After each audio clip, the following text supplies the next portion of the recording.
Kraven the Hunter. This will be a spoiler review. I have a review up on my blog, soundbettermyhead.com. Shouldn't be any spoilers on that one. I ended up giving this movie a 1.5 out of 5. It was just boring. Like, I felt like there was parts, if I was flipping through the channels and this was on, I'm like, this ain't so bad. I'd start watching it and then I'm like, never mind. And I would just change the channel. Starts off fine. That first sequence at the prison, I was like, all right, this is solid. I like what they're doing here. You see this character's clever. You know, the way he infiltrated the prison and everything he did in there. You know, his skill set. I'm like, all right, I'd like to watch more of this. And then it cuts to the origin story, which takes me out of it for a minute, but you kind of, you know, I guess you kind of need that. And it just went on a little bit too long. It just was not that interesting at all. And this little cheesy things they added in for the brother. Oh, like he likes to flick his brother's ear. Like, just, it was just corny. There was a little bit of a payoff to that, but it was just corny. And then the whole hunting trip was just weird because it starts getting this kind of semi like mystical thing where there was a girl that they never flat out say that it's basically a young Calypso, because they let you know because they say her name like 80 times. But you got the young Calypso and her grandma. And they never say like witch or voodoo priestess or anything like that. They just say powerful woman, and they got this potion. And this whole random thing with tarot cards, which was only fun because I watched Agatha all along. So I'm pointing out, oh, the tower. I know what that means.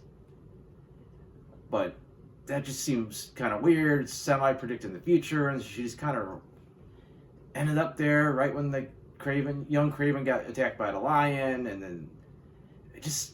the lion's blood dripped in his wound, and she gives him the potion. It's just, I don't know, just the whole thing just seemed, and then she just left, like she just kind of took off. She gave him the card and took off or whatever. The whole thing just seemed like cheesy, and I said it's sort of semi, like mythical, like,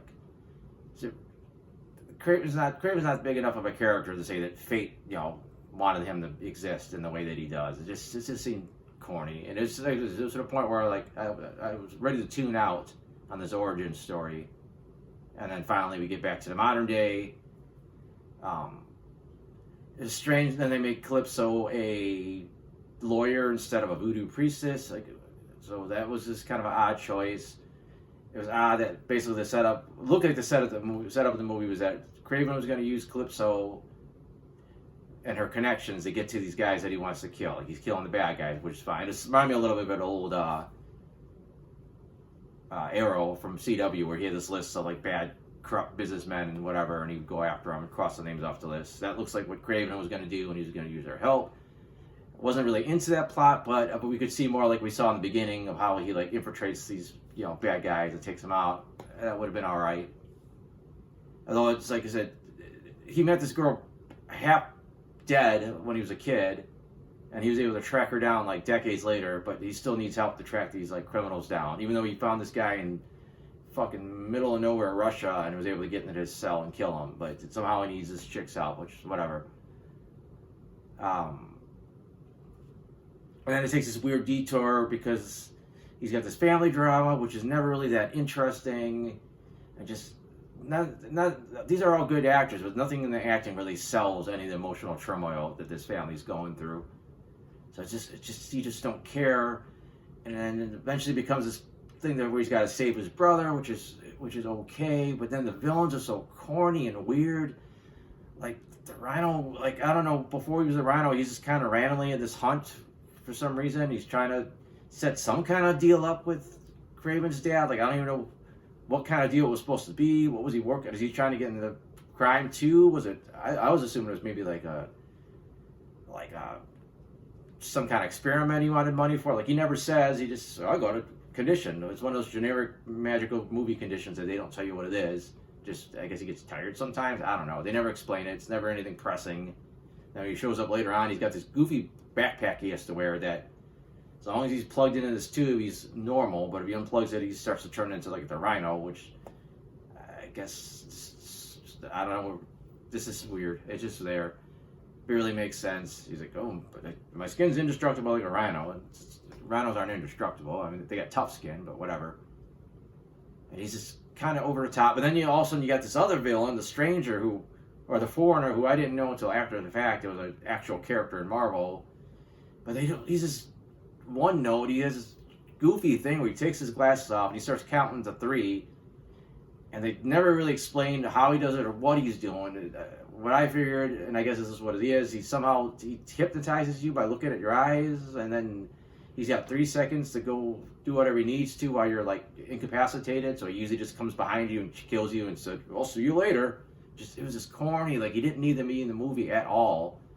And the Rhino was such a cheesy villain, you know, even as a human, like, just was not working at all. And then the action sequences were okay. A lot of it was like, there's this big chase sequence which was fine. There's a couple of times where he infiltrated, like, you know, really only one time he infiltrates the one base to get to the bad guys, and then it's so quick. It's just over real fast. It's just him basically running on the walls and tackling guys. And then you got the big scene in the woods where he's take out the other guys, and it's just nothing special. The movie's very bloody, but it's not a fun bloody. Like, he's throwing bear traps on people's heads and he's jamming them in the neck with, you know, knives, but it's just a CGI blood splatter, and it just, you're not really seeing that knife go in the neck and like then the blood comes out. It's not visceral like that scene should be. It's just kind of like like you could have took the blood out and it wouldn't actually made any less of an impact than most of these scenes. You just could have got a PG-13 rating, and you maybe would have got more people to see the movie. And then, like I said, just the fight with the Rhino was nothing special.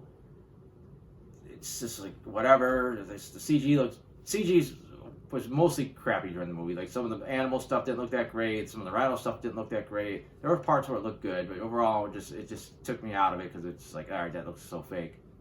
I don't want to say fake, but it just doesn't look as real as it should. And it's like the end sets this big thing up, like it's this dramatic moment that he gets his Kraven vest and he sits in the chair, but it's like, what is this supposed to mean? Like, this, you're not setting him up to be the Kraven that we know in the comics. They're just, oh, now I got my vest and now I can sit here and look cool. Like, it meant nothing to anybody outside of the comic fans that he got this vest, and it's just like, whatever. And the chameleon thing was so. It always sounded cheesy when his brother would do impressions. It didn't sound like someone doing a really good impression of somebody. It sounded like someone playing a clip of somebody else talking while this guy pretended to say it, which is what they did. But it's never bought that he was like this master impressionist, and it was so irrelevant to the movie. It was only the set up him being the chameleon at the end, and that was corny. The scene where he turns around, looks like his brother, just for fun, and except he's like, his brother's had like this skinny body. Like, I was like, that's supposed to be his brother, and then he just wanders off like, I'm gonna be a bad guy now. And I said, this is. And then they tried to set Calypso up for some stuff for later on. I was like, oh, I got more secrets, and okay, whatever. So I don't know. I talked about this movie more than I wanted to. It was just frustratingly boring, and just a lot of stuff was cheesy, not in a fun way, and the action wasn't that great. The violence was just mediocre. So I think that's about it. Like I said, I have the non-spoiler version of this review up. I got reviews for other movies and some TV shows. That's all at soundedbettermyhead.com, so if you want to check that out, that's awesome. Other than that, thanks for watching.